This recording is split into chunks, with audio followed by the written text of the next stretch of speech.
So I'm talking about why communities need participation. So I'll make a case for that, and I'll also kind of explain what I understand by when I say community, right? And especially when it's a volunteer-driven community, what are some things that we should be doing, which will allow the community to grow further and kind of discover its purpose and place. Okay. So my name is Akash. I am the community manager for Null, uh, all over wherever we are. And I used to be the chapter lead for Bangalore. I'm still the chapter lead for the OASP chapter of Bangalore. Okay. And also I host the InfoSec Girls website. So first question is, what is a community? Right? What do you understand by community? Yeah, I'm asking you both. Place where we live, surrounding us. Okay. What else? A group of people Yeah. come together for a common cause. So, Cool. You want to add anything? You can repeat your answer. Yes, something similar to what she said. Yeah, so I think all of us kind of understand that it's bunch of people together. If you see a formal definition, it goes like this. A community is commonly considered a social unit. Okay, a group of 3 or more who share something in common. It could be learning something together or whatever that what we want to do. Values, identity, a sense of place, geographical region, right, where we live. And some examples are InfoSec Girls is a community. Null community is a larger community there. A residential association would be a community, right? There are also other communities that we are born into. Family is a community. Our relations are a community, right? A political party is a community. Because there is this shared sense of purpose, there is some work that gets done, there is some organizational structure, right? That's all common for all communities. The question is, why belong to a community? It's really important for all of us to have a shared sense of identity, right? There are some that we, like your school or college that you have graduated from, sometimes we want to talk about that in the alumni association or something, right? But we want to say we belong to Null, a pan-India non-profit, right? What is the advantage of that? We can do things together for a common goal. For the goal was let's be great at application security, because learning together is fun. When we learn on our own, individually, there is a limit to how much we can learn. Primarily, it boils down to mental discipline, right? But when bunch of people get together with different energy levels, different areas of experience, expertise, right? There's a shared sense of, hey, let's get this done, right? They can all pull each other together. So that's also very important, especially for adult learners. If there's a fun element in learning, it's extremely effective, because when we are having fun, we can spend more time. We don't feel bored or tired. Since we are talking about volunteer organizations, right? What do we need to do, right? How do you participate? Number one is to show up. So thank you so much for showing up, right? Because there is no community if nobody shows up, right? There should always be conversations about the community, right? Every member of the community should be a representative. They should be talking about it online, offline, with your family and friends, so that they know that there is something interesting that you're doing, right? So in case there is something else planned, they're like, oh yeah, you're going for the meet, right? Online, so that whatever your network is or whatever your friends' network is, people get to know.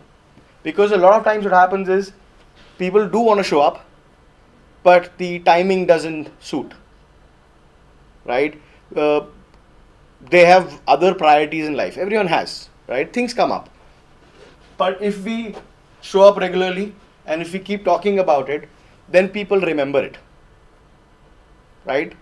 And when they remember it, when the timing does match, they show up, right? Once you show up, and otherwise, you should always be doing something for the community. It could be as simple as there is a InfoSec Girls Twitter handle, so whatever is tweeted, I will retweet that, right? And or it could be I work in a larger organization. We actually have a notice board. So for the coming meetup, can someone make a nice poster which I can go put up there? It could be anything, right? Most importantly, there may not be a a person or organization or anything telling the volunteers what should be done, right?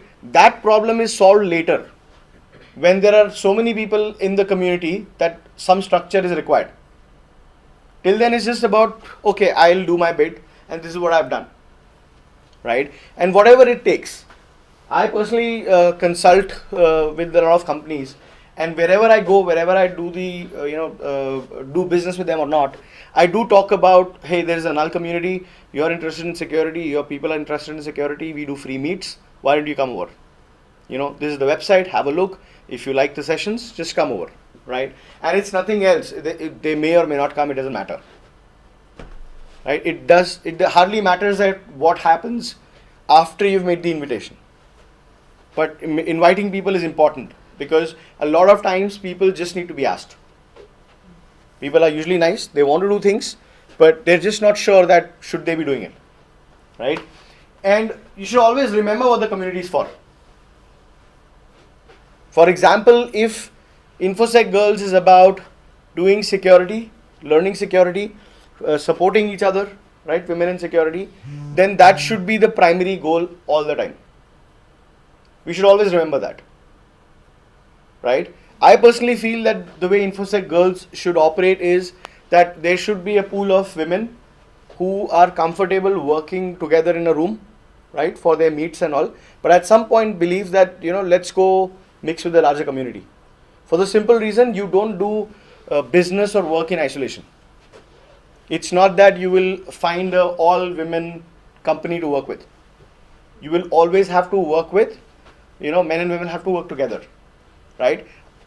The problem that we can try and solve is that if there is some hesitance, some shyness in the initial days of learning, right, that has been taken care by InfoSec Girls, right? So that now there is some confidence, and most importantly, if a bunch of InfoSec Girls women come together for the null meet, right? So there are friendly faces, you feel more confident, you feel more relaxed.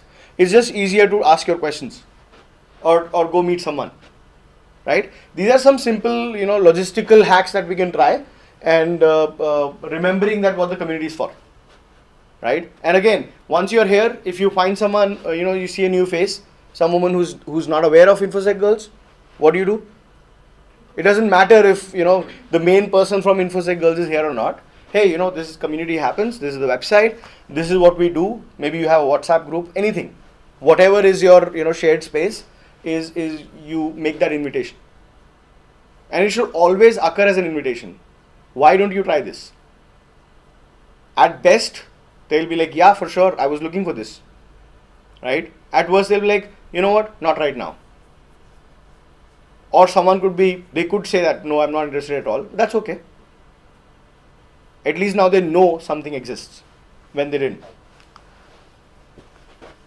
So what is the InfoSec Girls community for? This is a slide for you people, right? I think it's for technical discussions around security. Makes sense. Learning on how to get started in security. Makes sense. Sharing ideas on how to be secure, how to test for security, how to break things, build things, right? If you notice, how to be secure, how to test for security may not directly align with what you do in your company. But there is a lot of peripheral knowledge that you'll have to gain as you grow in your career and grow in this field of security, right? So what is the resource available? Now the standard plodding sincere method would be that let's do sessions around that, right? I would recommend that you all of you be smart about this. There are other communities, there null meets happen, null hands-on sessions happen. You should participate in them. Because what you're getting is, you identified what you want to learn and someone's doing it for you. There is sysinfo, right? I think they do a meet every once in 2 months or something. They have very deep dive topics and whatever. And I will not understand anything in the meet should never stop you. Why? Because you have Google. You can always go and take notes.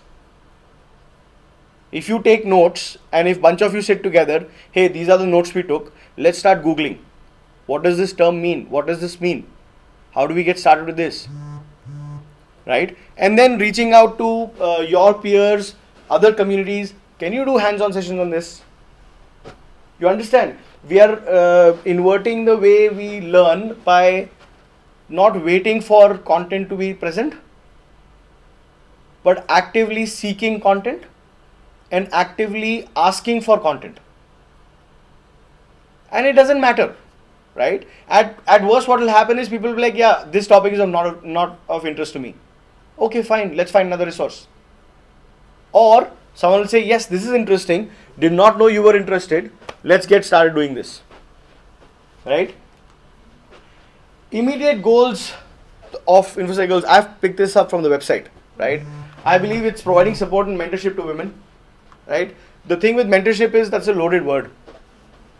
Mentorship kind of assumes that there are people who have the experience to be mentors and all the others are going to get mentored. I don't know what the word is. Be mentees, right? Mentee is the word. Meeta uses mentees a lot. So, while mentorship is important, right, let's not be stuck at we don't have enough mentors. Okay? If it's a question of finding the mentors, we should at least be able to define what the mentor will do for us. Make sense? And then start looking for mentors.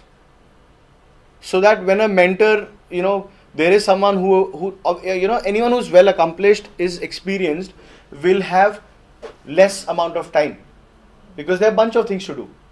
If we can give them a clear idea on how things happen or what is required from them, they may be able to point us to resources that we are not able to see. Make sense? Right? So we should always be like, okay, how do we solve this problem? And at that point, if you feel there is someone who would be spectacular to have, it would be awesome if that person comes in, talks to us, guides us. We should always be like, hey, what is the best way you can teach us? Is it like that, we'll do the work, we will find people to review the work, and then you can just review the reviewers? Or do you prefer you can record something for us, we view it, we do the hands-on, and the output is reviewed by you? Or if you prefer coming and doing a session for us, whatever you are comfortable with. In most cases, when you ask people for help, they want to help. It is just that the way your help is framed, what you're expecting is not clear.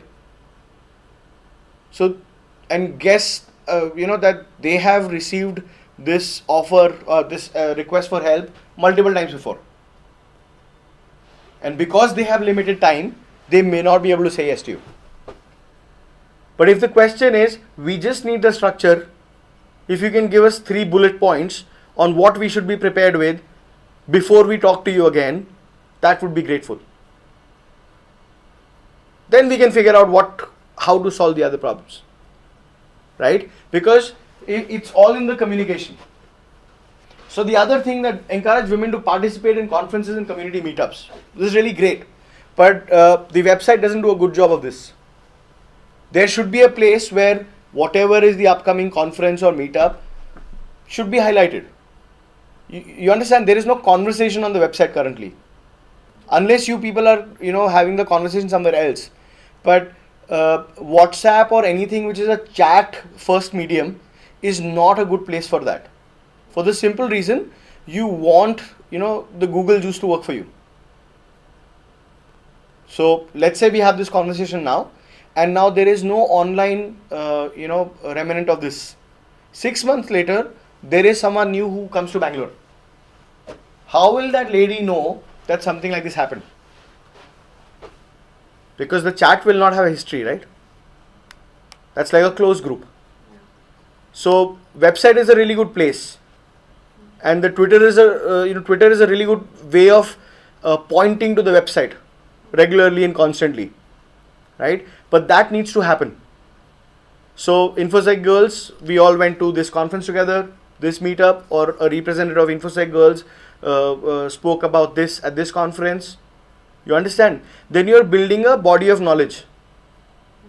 So maybe the conference was in Kerala, right? And you were there. So someone who's from, closer to that place, they're like, oh, next year when that happens, I also want to attend. Without that online component, you will not be able to get there. Make sense? Yeah. Right? So that should happen. So this is great, but how it is executed is not clear right now. Maintaining a calendar of events relevant to members, really cool, right? But where is the calendar? How do they consume it? Do you understand? If there is a iCal file or something, or a Google export from the website which can be added to their phones, that'll be great, right? Anyone who wants to be a member, maybe there is someone who's a silent person, right? They will never attend the meet because they can't for whatever reason, but they want to know what is happening, because there'll be one special day where all the 9 planets will align and they will turn up. We don't know, right? We have to provide that opportunity. Make sense? Sharing is caring, right? You have to share. And if you are shy, if you are an introvert, this is the best possible hack to at least be able to express in professional environments, because there is a clear subject and agenda, and that much you can practice. So what needs to be done for this? Give a talk. Number one, right? Talk to each other in the room. If there are like less number of people, it's a great idea to figure out, hey, where do you work? What do you guys work on? How's the work? You understand? And I am assuming that when you're part of that small set of community members, right, there will be some implicit trust. So you're able to share things that will not just be misused or something, right? So we pen test like this, or you pen test like this. That's an interesting technique. I need to learn that. You understand, right? That is the whole point of a offline community. We should always try and find interesting news. Whatever, application security is what I come from, so I think about that, right? We should always try and figure out news, what's happening now. Why? Because it may help you in the interview. It may just be something that lets you connect a point that was, raised in a talk before with what's happening now, right?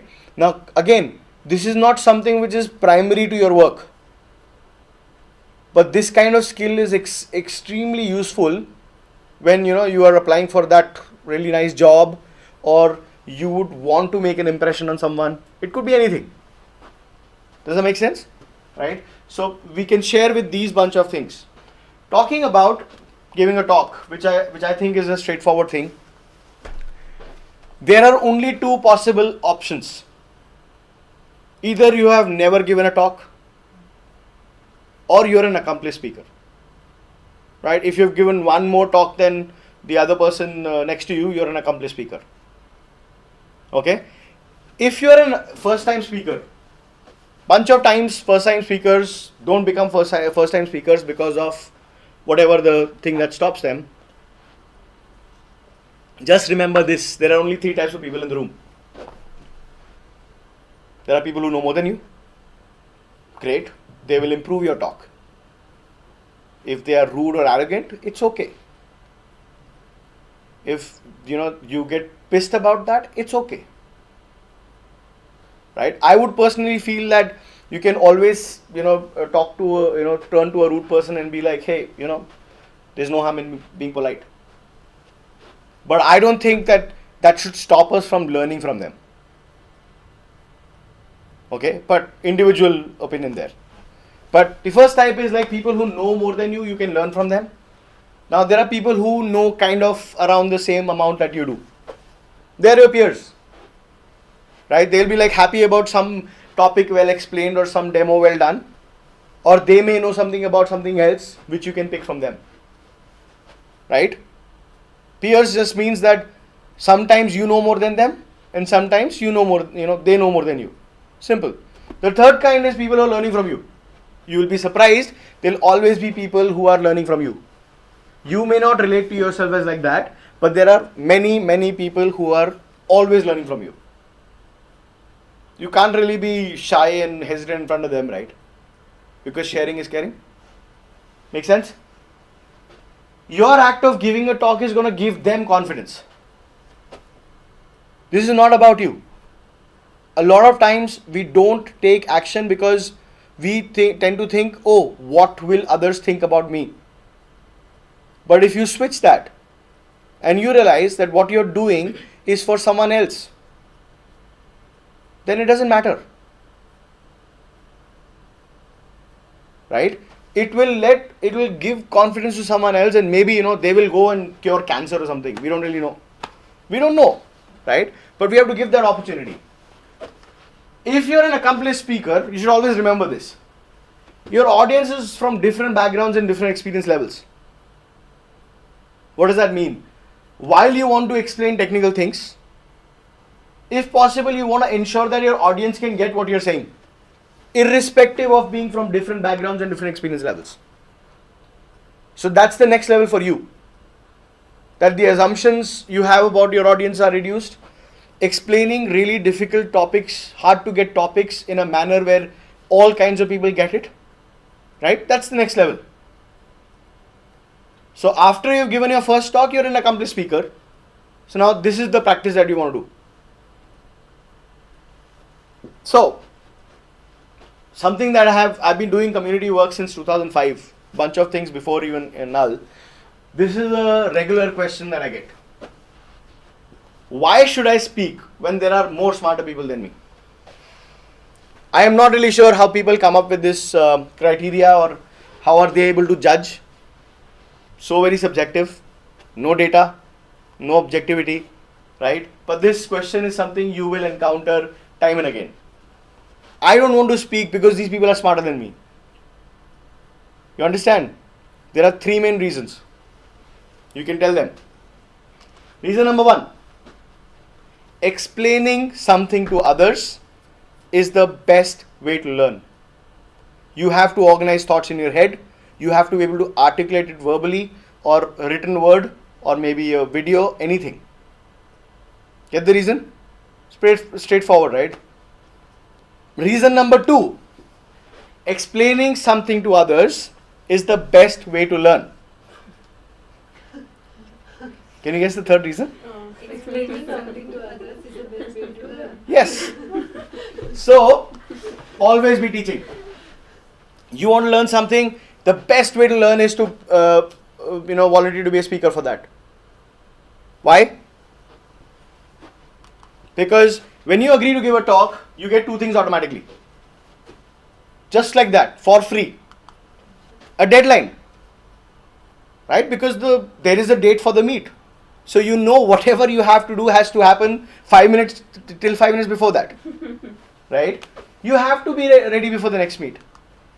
A scope. Because nobody can talk for 8 hours.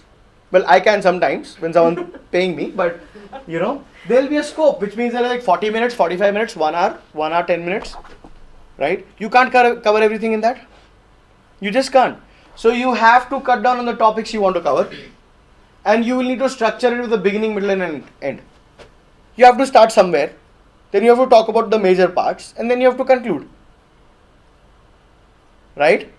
So explaining something to someone else, will help you learn better. So you should always be teaching. But it's always good to do a rehearsal. If possible. So while you may be confident that you will cover all the slides in the time allocated, it's a good idea to practice that once before you present. You may be surprised how much you can talk once you overcome the initial hesitation.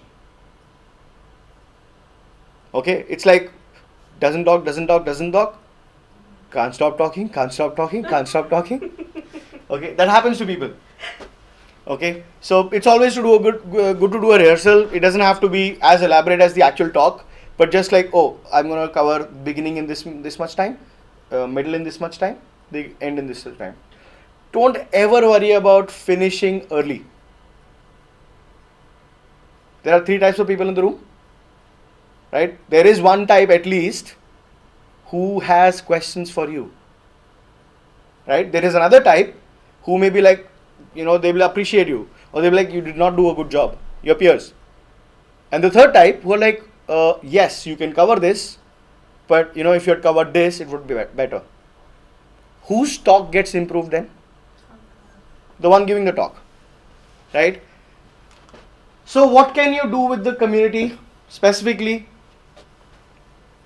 Start by helping, with the running of the show on the day of the meet. Always talk to the organizers, chapter leaders on how you can help, right? They may give you some work, but they also feel nice if people come to them and like, hey, how can I help?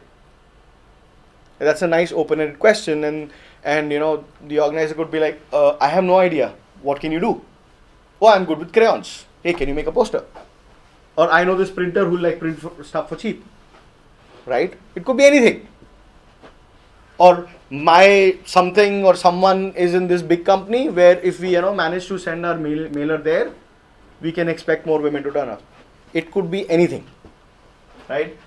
Record speaker talks, chat with the speakers, like people who are going to present, right? Maybe you can record that, or maybe you can tell, how was your session? How did you prepare?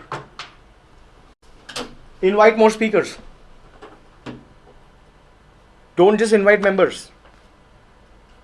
We have a platform, women are learning about security or career guidance around that. Why don't you come give a talk? There is a difference in inviting members and inviting speakers. If you invite speakers and they turn up, you get the member free. They're a member anyways, right? Right? They will speak and they'll be a member. So invite more speakers. Participate. It's as simple as that, right? If you participate, this meet becomes a community. If you don't participate, it's just a talk. Do you understand the difference? Right? It is yours when you participate. It's a talk when someone else is talking and you're just listening. If you don't participate, it's just a meet. If you're a community member, you can have a say in what you learn. This is the biggest hack. The reason I started the Bangalore chapter for Null, made it the biggest chapter ever, and had so many different kinds of speakers was, I was freelancing as a consultant, and I thought that if I am not in a team, how will I learn new things? So I just wanted people around me, teaching cool things, and I'll pick the ones that I want to. And obviously, because I'm the one organizing, or I'm the one saying, hey, do this. Hey, can you do the talk on this one? This one I don't understand. You understand? You get a say in what you learn from someone else for free. And if you just attend, there is no harm in that. You will only learn what others are teaching. Right? Then you're just an attendee. Otherwise, you're a community member. Questions?